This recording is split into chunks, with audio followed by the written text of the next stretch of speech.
Okay तो आज मैं बात करने वाला हूँ नेटफ्लिक्स की काफ़ी पॉपुलर महाबजट वाली एक सीरीज़ के बारे में जिसका नेम है द विचर। नाम तो सुना ही होगा, रिव्यू की ज़रूरत तो है नहीं, काफ़ी टाइम पहले सीजन 1 आया था, बट फिर भी हल्का फुल्का बता देता हूँ। तो सीरीज़ कतई जहर है, ऑब्वियसली मैं कतई जहर सीरीज़ पे वीडियोस बनाता हूँ। ये आती है फैंटेसी एडवेंचर एंड ड्रामा की कैटेगरी में और ये बेस्ड है विचर नेम के गेम पे और गेम बेस्ड है इसकी नॉवेल्स पे। तो इससे समझ में ये आ रहा होगा कि इसका बहुत बड़ा वाला यूनिवर्स है, बहुत लंबी स्टोरी है, गेम ऑफ थ्रोन्स जैसी, इतनी लंबी कि ऑलरेडी इस सीरीज के 7 सीजन कंफर्म हो चुके हैं और अभी और भी बढ़ सकते हैं आगे। मेरे लिए तो खुशी की बात है, कंटेंट मिलेगा। खैर फिलहाल 2 सीजन आ चुके हैं, पर मैं इस वीडियो में पूरा सीजन 1 तो एक्सप्लेन करूंगा, बट एपिसोड वाइज नहीं, उसमें इतना मजा नहीं आता। मैं सिर्फ इसकी टाइमलाइन वाइज आपको सब कुछ बताऊंगा, क्योंकि जो सबसे कंफ्यूजिंग चीज है इस सीरीज में वो इसकी टाइमलाइन ही है। इसमें एक नहीं बल्कि 3 डिफरेंट टाइमलाइंस देखने को मिलती हैं, 3 अलग अलग मेन कैरेक्टर्स की। तो सब पे डिटेल में बात करेंगे, बट उससे पहले अगर आप चैनल पर फर्स्ट टाइम आ रहे हो तो ऐसे ही और कंफ्यूजिंग चीजों को सिंपल वे में समझने के लिए चैनल को सब्सक्राइब जरूर कर देना। So let's start and you all just have to sit down, keep calm and listen to me.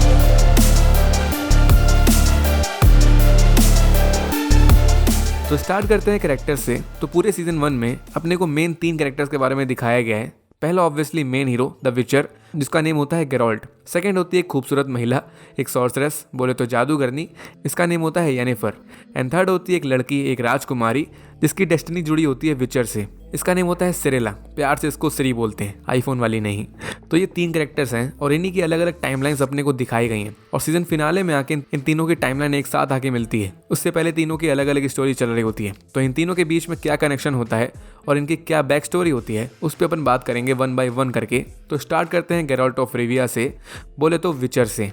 तो यहाँ पर विचर एक्चुअली में किसी का नेम नहीं होता, ये एक तरीके से टाइटल होता है, बोल सकते हो। यहाँ एक विचर नहीं, बहुत सारे विचर्स होते हैं जिनकी जो जॉब होती है वो होता है मॉन्स्टर्स, राक्षस या दानव, इन सबको मारना, इनसे फाइट करना। सीरीज का सबसे पहला सीन ही यही होता है जहाँ गेरोल्ट एक किकीमोरा नेम के मॉन्स्टर को मार डालता है। इसके बदले में लोग इसको कॉइन्स देते हैं, मतलब पे करते हैं। बेसिकली नेता टाइप होता है ये, अपने लिए काम नहीं करता, जनता के लिए काम करता है। हालांकि नेता जैसे नहीं कि हर जगह मिल जाए, यहाँ बहुत ही रेयर विचर्स देखने को मिलते हैं क्योंकि इनका काम बहुत डेंजरस होता है। इनके पास स्पेशल पावर्स वगैरह भी होती हैं, magic and super human strength type. तो ऐसे ही एक विचर अपने को दिखाते हैं गेरोल्ट, अपना सुपरमैन। तो बात करते हैं इसके चाइल्डहुड के बारे में। तो अपने को लास्ट एपिसोड में इसके बचपन का सीन दिखाया गया है। तो अब यहाँ से समझ जाओ कि डायरेक्टर ने कितना दिमाग का दही किया होगा टाइमलाइन को आगे पीछे करके। तो अपने को लास्ट एपिसोड में एक सीन दिखाते हैं जहाँ गेरोल्ट वही काम कर रहा होता है जिसमें ये बेस्ट है, मॉन्स्टर्स को पेलना। बट मॉन्स्टर के एक इन्फेक्शन की वजह से ही इसका माइंड प्रॉपर वे में काम करना बंद कर देता है। सो इसको विजन्स वगैरह आने लगते हैं इसके बचपन के। तो बचपन के विजन्स में इसकी बायोलॉजिकल माँ होती हैं जिनका नेम होता है वेसेना।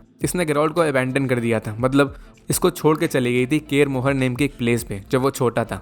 और यहाँ पर गेरोल्ट मिला था वेसेमीर नेम के एक विचर से और वेसेमीर ही इसका फिर मेंटोर बना था और गेरोल्ट को इसी ने विचर ट्रेनिंग भी दी थी। ये वेसेमीर अपने को सीजन 1 में नहीं दिखाया गया, बस इसके बारे में हम लोगों को बताया गया है। हालांकि अभी कुछ टाइम पहले एक विचर की एनिमेटेड फिल्म आई थी, उसमें अपने को वेसेमीर की स्टोरी दिखने को मिली थी। मेन कैरेक्टर में वेसेमीर था, जहाँ अपने को पता चला था कि विचर बनने की ट्रेनिंग छोटे से ही स्टार्ट हो जाती है। बहुत बच्चे विचर बनने आते हैं जिसमें एक गेरोल्ट भी होता है, बट ये ट्रेनिंग बहुत ज़्यादा वाली हार्ड होती है। सिर्फ 10 में से 2 या 3 बच्चे ट्रेनिंग पास कर पाते हैं, या फिर बोल सकते हो सर्वाइव कर पाते हैं, क्योंकि जो सर्वाइव नहीं कर पाते वो लिटरली मर जाते हैं, इतना ज़्यादा हार्ड होती है। लेकिन किसी तरह अपना गेरोल्ट सर्वाइव कर जाता है ऑब्वियसली। और अपने को ये चीज़ सीरीज में कंफर्म नहीं करी गई कि आखिर गेरोल्ट की एज क्या है, बट इंटरनेट के विद्वानों के अकॉर्डिंग मे बी गेरोल्ट 100 साल से ज़्यादा का हो सकता है। इस यूनिवर्स में जादूगर लोग ज़्यादा एज नहीं करते, इसी वजह से आगे हमें इसकी माँ को फर्स्ट टाइम दिखाते हैं, वेसेना को, एकदम एंड में, जो गेरोल्ट की हालत को ठीक करने आई होती है। तो वेसेना बहुत यंग दिख रही होती है, लग ही नहीं रहा होता कि ये इसकी माँ है, क्योंकि वो भी एक जादूगरनी होती है, मतलब वो भी एज नहीं करती। और ऑब्वियसली गेरोल्ट इससे बहुत गुस्सा होता है क्योंकि ये इसको अबैंडन करके चली गई थी, बेसिकली इसको विचर बनाने के लिए छोड़ गई थी। और इसकी माँ के बारे में अपने को नहीं दिखाया गया, मे बी सीजन 2 में आए वो, मे बी नहीं आए। खैर ये थी बैक स्टोरी अपने विचर की, बोले तो गेरोल्ट की। अभी आगे और मिस्ट्री है इसकी, बट उस पर बात करने से पहले अपन सेकंड मेन कैरेक्टर पे आते हैं जो है येनिफर। अब इसकी टाइमलाइन गेरोल्ट से अलग है, कंपैरिजन करें तो टाइमलाइन वाइज छोटी भी है, क्योंकि बताया मैंने गेरोल्ट 100 साल से ऊपर का है, बट येनिफर का ऐसा नहीं है। तो इसकी ओरिजिन स्टोरी गेरोल्ट की ओरिजिन स्टोरी से बहुत बात की है, मे बी दोनों के टाइम में 30 या 40 साल का डिफरेंस हो सकता है। सो येनिफर बचपन में एक नॉर्मल लड़की तो होती है, बट फिजिकली नॉर्मल नहीं होती। इसकी बैकबोन और इसकी जॉ डिसलोकेटेड होती है, इस वजह से इसको काफ़ी बुली किया जाता था।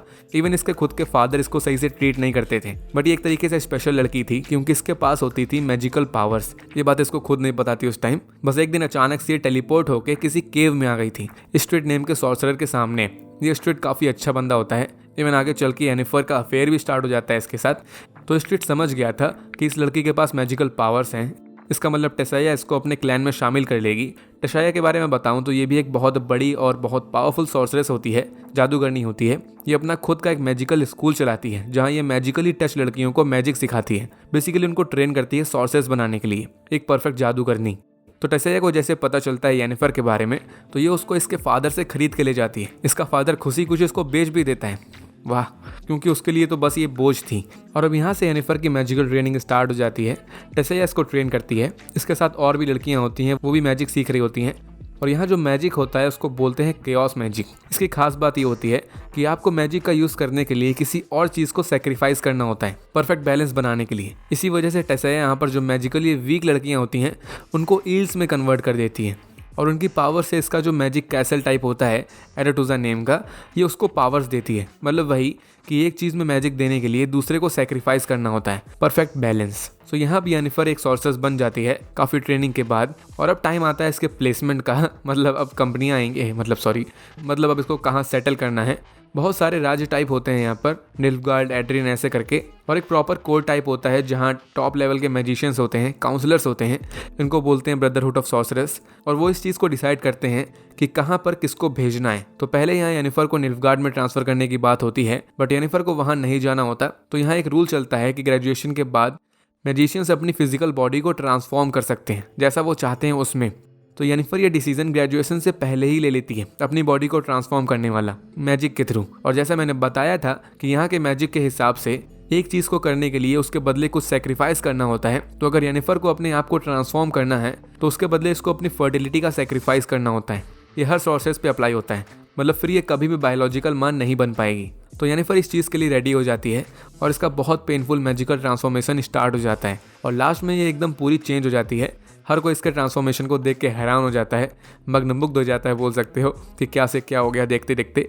और ये सीधे जाती है एड्रिन के किंग के पास जो मेन काउंसलर था, और उसको सेड्यूस करके ये अपना ट्रांसफ़र कैंसिल करवा देती है। मतलब अब ये निल्फगार्ड नहीं जाएगी, एड्रिन में ही रहेगी सॉर्सरेस बन के। और इस बात से जितने भी अदर मैजिशियंस वगैरह थे वो बोल सकते हो कि येनिफर के एनिमी टाइप बन जाते हैं। इसका बोल्ड मूव किसी ने एक्सपेक्ट नहीं किया था इस वजह से, इवन टेसिया ने भी नहीं किया था। तो अब ये थी बैक स्टोरी येनिफर द सॉर्सरेस की। इसकी भी आगे मिस्ट्री है, बट उस पर बात करने से पहले अपन आते हैं थर्ड मेन कैरेक्टर पे, जो है राजकुमारी इंदुमती, मतलब सिरी। तो अब लग रहा होगा कि इसकी क्या ही ओरिजिन होगी, क्या ही बैक स्टोरी होगी इसकी। छोटी सी तो है, कल की पैदा हुई लड़की। बट ऐसा नहीं है, एक्चुअली में ये सिरी यही मेन सेंटर है इस पूरे सीजन 1 की। ऐसा कोई एपिसोड नहीं होगा जहां हम लोगों ने सिरी का नेम ना सुना हो। अब ऐसा इसलिए है क्योंकि इसकी स्टोरी कनेक्टेड होती है विचर से, मतलब गेरोल्ड से। और ऑब्वियसली ये बहुत छोटी है तो इसकी और गेरोल्ड की टाइमलाइन में बहुत ही ज़्यादा वाला डिफरेंस होगा। मे बी 15 या 16 साल की होगी है, और विचर तो 100 साल से ऊपर। खैर, इनकी स्टोरी स्टार्ट होती है जब गेरोल्ड जाता है एक कलंथी नेम की महारानी के महल में, सिंट्रा नेम की प्लेस पे। यहाँ पर बेसिकली स्वयंवर हो रहा होता है एक प्रिंसेस का, प्रिंसेस पवेटास, वही कलंथी की बेटी। दुनिया भर के राजकुमार लोग यहाँ आए होते हैं इसका हाथ मांगने के लिए, तो इस वजह से यहाँ पावर चल रही होती है।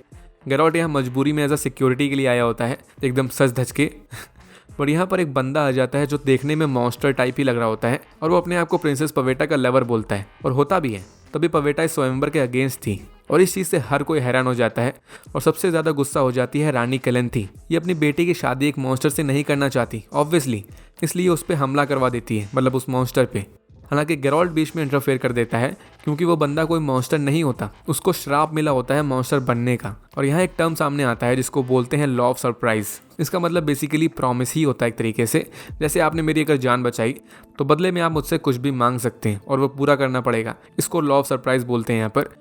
बस थोड़ा और ड्रामेटिक हो जाता है ये, जैसे इस प्रॉमिस को कोई टाल नहीं सकता, ये एक डेस्टिनी बन जाती है। मतलब अगर प्रॉमिस कर लिया तो वो हो के ही रहेगा। सो यहाँ उस मॉन्स्टर टाइप बंदे ने बहुत टाइम पहले रानी कलंथी के हस्बैंड की जान बचाई थी। सो बदले में इसने लॉ ऑफ सरप्राइज मांगा था, मतलब उनकी बेटी का हाथ, और इसकी डेस्टिनी बन गई थी। सो मतलब अब प्रिंसेस पवेटा की शादी उस मॉन्स्टर फेस से होना तय थी। लेकिन अब प्रेजेंट टाइम में कलंथी इस चीज़ के अगेंस्ट जाने लगती है। इवन ये उस बंदे को जान से मारने का भी ट्राई करती है लॉ ऑफ सरप्राइज तोड़ने के लिए। लेकिन तभी फर्स्ट टाइम प्रिंसेस पवेटा अपनी पावर्स का यूज़ कर देती है। इसकी स्क्रीम बहुत ही पावरफुल होती है और ये पूरा टोर्नेडो ला के खड़ा कर देती है यहाँ पर अपने लवर की जान बचाने के लिए। हालांकि विचर इसको रोक लेता है और सब कुछ सही कर देता है। तो अब लास्ट में इस बॉन्ड की पावर को देख के कैलेंथी भी बेचारी पिघल जाती है और इनकी शादी करवा देती है कि जा सिमरन जा, जी ले अपनी जिंदगी वाला सीन। और तभी उस मॉन्स्टर फेस का श्राप भी टूट जाता है, वो नॉर्मल आदमी बन जाता है, मतलब वो ब्यूटी एंड द बीस्ट वाला सीन।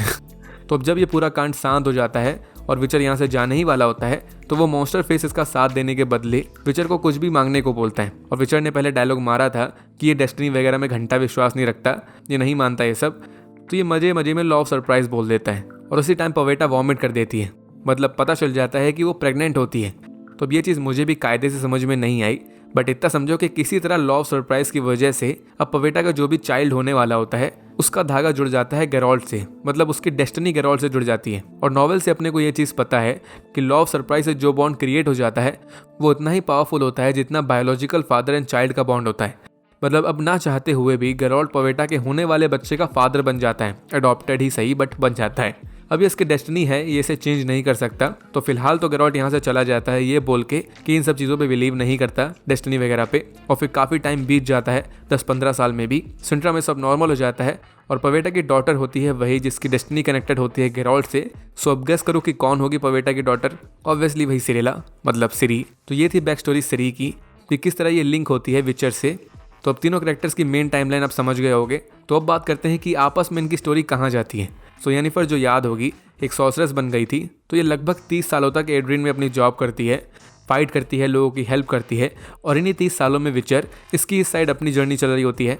सबसे पहले ये ब्लैविकन नेम की जगह में जाता है, एक रेनफ्री नेम की लड़की से लड़ता है जो कि एक विचर टाइप ही होती है, बट उसके गेरॉल्ट से कुछ पंगे हो जाते हैं। तो रेनफ्री के साथ साथ गेरॉल्ट उसके सभी साथियों को मार डालता है और इसी वजह से इसका नया नामकरण हो जाता है द बुचर ऑफ ब्लैविकन। इस नेम से ये बहुत ज़्यादा वाला फेमस हो जाता है। और फिर आगे जाके कुछ टाइम बाद विचर का एक नया दोस्त बनता है येसिकर नेम से, जो एक सिंगर होता है और इसने विचर के ऊपर एक गाना बनाया होता है टॉस अ कॉइन करके, जो विचर की दुनिया के साथ साथ अपनी रियल दुनिया में भी बहुत ज़्यादा वायरल हो गया था। और अब गेरॉल्ट को लोग वाइट वुल्फ नेम से जानने लगते हैं। और इसके बाद गेरॉल्ट जहाँ भी जाता है येसिकर के साथ ही जाता है, बेस्ट फ्रेंड बन गए होते हैं दोनों एकदम।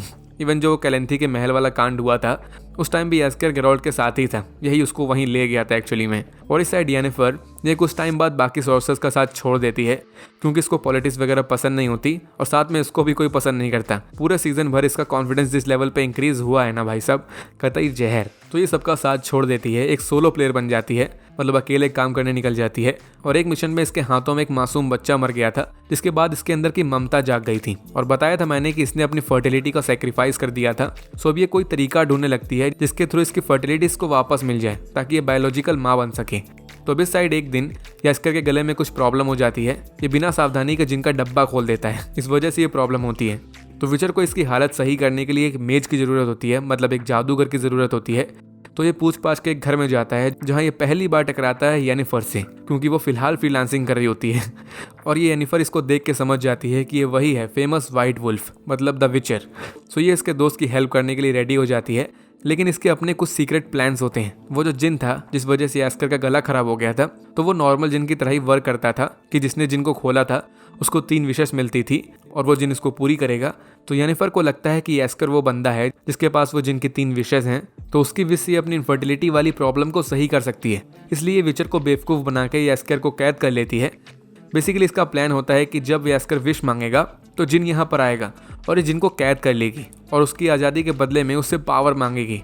इसको बस इतना ज़्यादा पावरफुल बनना होता है कि बस ये अपनी फर्टिलिटी वाली प्रॉब्लम को दूर कर सके। बट एक्चुअली में येसिकर नहीं, बल्कि विचर के पास वो 3 विशेष होती हैं, इसको खुद नहीं पता होता है। एक विश तो ये किसी का थोपड़ा उड़ाने में वेस्ट कर देता है। बट जब इसे पता चलता है कि येनिफर जिन की विश को यूज़ करना चाहती है, तो ये समझ जाता है कि ये उसके लिए डेथ विश होगी, क्योंकि जिन एक्चुअली एक डार्क क्रिएचर होते हैं, वो कोई अच्छा प्राणी नहीं होता। वो येनिफर को इन्फिनिट पावर दे के उसको मार डालता। सो ये चीज़ गेरॉल्ट समझ गया था, तो ये जिन की विश का यूज़ करके जिन को ही भगा देता है और इनडायरेक्टली येनिफर की जान बचा लेता है। और येनिफर इस पर गुस्सा तो होती है, बहुत ज़्यादा गुस्सा होती है, बट इनकी डेस्टिनी भी किसी तरह मिली होती है। सो इनका भी यहाँ पर लफड़ा स्टार्ट हो जाता है, मतलब यहाँ से इनकी रोमांटिक रिलेशनशिप स्टार्ट हो जाती है। और सीजन एंड तक जाते जाते दोनों प्यार में मग्नमुग्ध हो चुके होते हैं।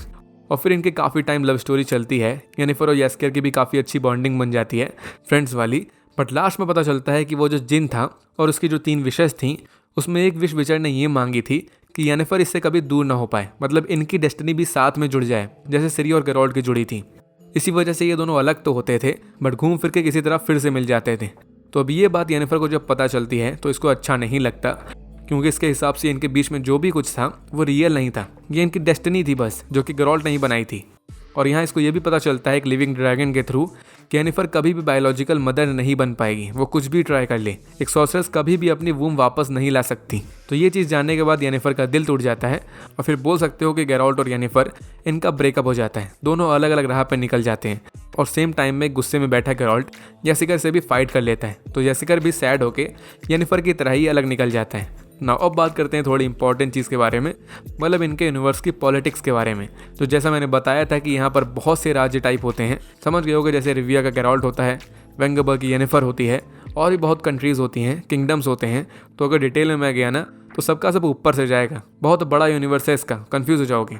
तो इसलिए अपन मेनली 4 राज्यों के बारे में बात कर लेते हैं। एक सिंट्रा, जहाँ की राजकुमारी सिरी थी, ऑब्वियसली सिंट्रा को लायन किंग भी बोलते हैं। एक सॉर्डेन हिल, बोले तो किंगडम ऑफ सॉर्डेन, ये जगह भी याद रखना। एक केयर मोहर, ये वो जगह होती है जहाँ सारे विचर्स की ट्रेनिंग होती है। इसको सीजन 1 में तो नहीं दिखाया गया, सीजन 2 में जाके ये जगह मेन सेंटर होगी, तो इसको अभी भूल जाओ तो कोई गम नहीं है। लास्ट में होता है निल्फगार्ड, सबसे इंपॉर्टेंट इसलिए क्योंकि यही राज मेन एंटेगनिस्ट होता है, बोले तो मेन विलन इसी के लोग होते हैं। निल्फगार्ड का किंग होता है एम्परर अमीर। इसको सीजन 1 में बिल्कुल ही मिस्टीरियस रखा गया है, मुंह दिखाई तक नहीं हुई इसकी। इसको इविल वे में बोला जाता है वाइट फ्लेम, और निल्फगार्ड के लोग बहुत डरते हैं इससे। इसके अंडर एक बंदा काम करता है, इसका सेनापति टाइप बोल सकते हो, कमांडर काहिर। ये वाइट फ्लेम के दिए ऑर्डर्स को फॉलो करता है। तो अब यहाँ पर रीज़न किसी को नहीं पता होता, बट निल्फगार्ड के लोग पड़े होते हैं सिंट्रा के पीछे, बेसिकली सिरी के पीछे, जो सिंट्रा की राजकुमारी होती है। एक रीज़न तो यही लगता है कि निल्फगार्ड को बस साम्राज्य अपना बढ़ाना होता है, इसलिए ये और राज्यों पे अटैक करते हैं जैसे सिंट्रा वगैरह। बट एक्चुअली में इनको सिरी चाहिए होती है किसी और रीज़न की वजह से। वो रीज़न होता है सिरी की पावर। याद होगा वो इवेंट सिंट्रा में जब विचर सो कॉल्ड फादर बन गया था सिरी का, जब वो पैदा भी नहीं हुई थी तब। तो सिरी की माँ ने पहले बहुत खतरनाक पावर का यूज़ किया था जिसको सिर्फ विचर ही रोक पाया था। तो वही सिमिलर पावर होती है सिरी के अंदर भी, इवन अपनी माँ से भी ज़्यादा पावर होती है। और बताया था मैंने कि सिरी ही मेन मिस्ट्री है इस पूरे विचर स्टोरी की। किसी को पता नहीं होता कि इसके पास कितनी पावर है, ये पावर कहाँ से आई और ये क्या क्या कर सकती है। खैर, एक और फैक्शन के बारे में जानना ज़रूरी है जिसका जिक्र मैंने पहले किया था, द ब्रदरहुड ऑफ सॉर्सरर्स। ये एक तरीके से पंचायत टाइप होती है। इसमें कुछ काउंसिल मेंबर्स होते हैं जैसे येनिफर की मेंटोर टेसिया, और ये बहुत सारे पावरफुल लोग होते हैं, बट सभी मेजर्स होते हैं, मतलब जादूगर होते हैं। और ये सब पॉलिटिक्स के बारे में चर्चा करते हैं, और ये हर राज्यों में अपनी ट्रेन करी हुई जादूगरनी को भी भेजते हैं, और फिर वो सॉर्सरेस उस राज्य को सर्व करती है अपनी जी जान से। जैसे याद होगा पहले येनिफर को निल्फगार्ड में भेजा जा रहा था, बट उसने गेम खेल लिया था, वो नहीं गई थी। सो ऐसे ही येनिफर की जगह ये लोग फ्रेंजिला नेम की जादूगरनी को निल्फगार्ड में भेज देते हैं, और फिर वो फ्रेंजिला भी काहिर के साथ मिलकर सिंट्रा के अगेंस्ट चली जाती है। तो अब उस साइड जब विचर और येनिफर अलग हुए थे तो येनिफर यहाँ ब्रदरहुड के पास वापस आ गई थी सॉर्डेन हिल में। और जब इन लोगों को निल्फगार्ड के बारे में पता चलता है, उनके गलत इरादों के बारे में पता चलता है, तो ये सब मिलकर निल्फगार्ड के अगेंस्ट फाइट करने का फैसला कर लेते हैं। कुछ मेजर्स अलग हो जाते हैं, बट टेसिया, येनिफर और कुछ लोग ये निल्फगार्ड के अगेंस्ट होते हैं। और इस साइड विचर येनिफर से अलग होने के बाद आ गया था अपनी डेस्टिनी के पास, मतलब सिरी के पास सिंट्रा में, और यहीं पर छुप गया था। एक्चुअली में इस वाइट वुल्फ को कैद कर लिया गया था, सिरी की ग्रैंडमदर ने इसको कैद कर लिया था ताकि ये कहीं जा ना पाए। और सिरी ने कभी भी विचर को, एक ये अपने सो कॉल्ड फादर को देखा नहीं था, उसको पता भी नहीं था कि वो कौन है। बट गेरोल्ड ने इसको एक बार देखा था, हालांकि इस टाइम इसको भी नहीं पता था कि सिरी कौन है। सो अब लास्ट में निल्फगार्ड और सिंट्रा के बीच वॉर स्टार्ट हो जाता है, और बहुत फाइट के बाद निल्फगार्ड वाले सिंट्रा को पूरी तरह हरा भी देते हैं। गेरोल्ड भी यहीं था तो वो भी फाइट करता है। और जब कैलेंथी, मतलब सिरी की ग्रैंड मदर, इसको रियलाइज़ होता है कि अब कोई रास्ता नहीं है, ये लोग हार चुके हैं, तो ये सिरी से बोलती है कि विचर को ढूंढो, मतलब गेरोल्ट ऑफ रिविया को ढूंढो, यही तुम्हारी डेस्टिनी है। और यही कैलेंथी के लास्ट वर्ड भी थे, क्योंकि इसके जस्ट बाद वो मर जाती है। एक्चुअली इस पूरे सिंट्रा में हर कोई मर जाता है, त्रिवेदी भी नहीं बचता, सिर्फ और सिर्फ सिरी बचती है। ये लोग किसी तरह उसको इस जगह से सही सलामत बाहर तो निकाल देते हैं वॉर के बीच से, बट जब तक गेरोल्ट सिरी को ढूंढ पाता, वही निल्फगार्ड का वही काहिर आके सिरी को अपने साथ ले जाता है। हालांकि यहाँ पर अपने को सिरी की स्पेशल पावर देखने को मिलती है फर्स्ट टाइम, जहाँ वो अपने चीख से, बोले तो स्क्रीम से, ज़मीन में दरार डाल देती है। मतलब कितनी ज़्यादा पावर होती है इसके अंदर, अंदाज़ा लगा सकते हो। और फिर ये काहिर से बचा के भाग जाती है। और इसकी जर्नी भी अच्छी थी। ये पहले एल्स लोगों से मिलती है, एल्स ह्यूमन नहीं होते, अलग स्पेशीज होती हैं इनकी। बट मीन वाली साइड सॉर्डेन हिल में वॉर स्टार्ट हो जाता है निल्फगार्ड और उन सभी मेजर्स के बीच जो निल्फगार्ड के अगेंस्ट थे, येनिफर लोग मतलब। तो इनकी भी बहुत अच्छी फाइट होती है। और यहाँ पर मैजिक के बहुत से रंग रूप होते हैं, मतलब लाइट मैजिक, डार्क मैजिक, ऐसे करके कुल मिला के टेसिया और कुछ मेजर्स के हिसाब से लाइट मैजिक, बोले तो अच्छा मैजिक यूज़ करने की इजाज़त होती है। बट निल्फगार्ड के लोग इस चीज़ को नहीं मानते, सो ये डार्क मैजिक का भी यूज़ करते हैं। मतलब वो मैजिक जिसका यूज़ करना इन्हें मना होता है। सो इस वजह से ये सब मतलब निल्फगार्ड वाले ये वॉर को जीत रहे होते हैं और सामने वाले बहुत बुरी तरह हार रहे होते हैं। बट लास्ट में आती है येनिफर, इसके पास भी कोई रास्ता नहीं बचता और टिसैया ने भी इससे पहले बोला था कि अपने केओस को स्टोर करके रखो, मतलब अपनी पावर स्टोर करके रखो कुल मिला के, और सही टाइम पे अपनी फुल पावर का यूज़ करना। सो येनिफर भी अपना फायर मैजिक यूज़ करती है। फायर मैजिक भी डार्क मैजिक में आता है, इसको भी यहाँ पर लोगों के लिए यूज़ करना अलाउ नहीं होता किसी रीजन की वजह से, बट येनिफर इसका यूज़ करती है और ये बहुत ही ज़्यादा पावरफुल सॉर्सरेस होती है। ये अपने फुल पोटेंशियल से मजे के निल्फगार्ड वासियों को जला के मार डालती है। एक्चुअली ये पूरे जंगल में आग लगा देती है, लंका लगा देती है सबकी, मतलब जिसमें इसके खुद के साथी भी थोड़े बहुत घायल हो जाते हैं। और इसके बाद येनिफर एकदम लापता हो जाती है और एक तरीके से मेजर्स लोग निल्फगार्ड के अगेंस्ट इस वॉर को जीत जाते हैं, क्योंकि निल्फगार्ड के जितने भी लोग बचे थे वो बहुत कम थे। सो उनके पास पीछे हटने के अलावा और कोई रास्ता नहीं था, फ्रेंजिला और काहिर वगैरह। और इस साइड विचर जिसकी डेस्टिनी जुड़ी हुई थी सिरी से, सो दोनों के दोनों घूम फिर के फाइनली आपस में टकरा जाते हैं। इनकी मिलन स्टोरी काफ़ी अच्छी थी। एक लेडी होती है जो सिरी की हेल्प करती है, इसको अपने घर लेके आती है आराम करने के लिए, और उसी लेडी का हस्बैंड टकरा जाता है गेरॉल्ट से और वो उसकी हेल्प करता है। और जब वो गेरॉल्ट को अपने साथ घर लेके आता है तो यहाँ पर जंगल के बीच में सिरी फर्स्ट टाइम टकरा जाती है गेरॉल्ट से। डेस्टिनी बाबू भैया, डेस्टिनी। और इसको बताना नहीं पड़ता कि गेरॉल्ट कौन है, ये उसको देख के ही समझ जाती है कि हाँ यही गेरॉल्ट ऑफ रिविया है जो इसकी ग्रैंडमदर ने मरने से पहले मेंशन किया था।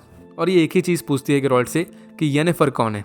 अब इसको एक्चुअली में वियर्ड ड्रीम्स आते हैं या विजन्स आते हैं बोल सकते हो, जिसमें इसको पता चला था एक लेडी के बारे में, येनिफर। और येनिफर का मैंने बताया था वो लापता हो गई थी उस वॉर के बाद। तो अब एग्जैक्ट इसी पॉइंट से सीज़न 1 एंड हो जाता है। काफ़ी ज़्यादा वाली खिचड़ी पक गई होगी, आई नो, स्टोरी ऐसी है, बट आगे और सीज़न में सब कुछ क्लियर होने लगेगा। और सीज़न 2 फिलहाल आ चुका है, जिसमें अपने को सिरी के बारे में और जानने को मिलेगा। और जैसा मैंने बताया मेन कैरेक्टर यही है सिरी, मेन बेस यही है स्टोरी में। और इसका अब जो बापू बन चुका है विचर, तो इसको तो इसके साथ रहना ही होगा, नॉर्मल है। और येनिफर की भी डेस्टिनी जुड़ी हुई है गेरॉल्ट से, तो वो भी सीज़न 2 में आएगी ऑब्वियसली। सब कुछ यहाँ पर डेस्टिनी का ही चक्कर है, कहीं भी जाएं ये लोग घूम फिर के साथ में ही टकरा जाएंगे आकर। खैर सीज़न 1 तो मुझे काफ़ी पसंद आया था और मुझे पता है बहुत सारे क्वेश्चंस बिना आंसर के छोड़ दिए गए हैं। बहुत सी मिस्ट्री बाकी है भी सीज़न 1 में, जो सीज़न 2 में दिखेगी। अब सीज़न 2 में क्या होगा तो वो मेरी सीज़न 2 वाली वीडियो में देख लेना। बाकी इस वीडियो के लिए इतना ही। लाइक एंड सब्सक्राइब ज़रूर करना, नहीं तो तुमको विचर की दुनिया से कोई ना कोई डीमन आके उठा के ले जाएगा। तो ऐसा नहीं चाहते तो जो बोला है कर दो। सो मिलते हैं नेक्स्ट वीडियो में, तब तक के लिए stay tuned and bye bye.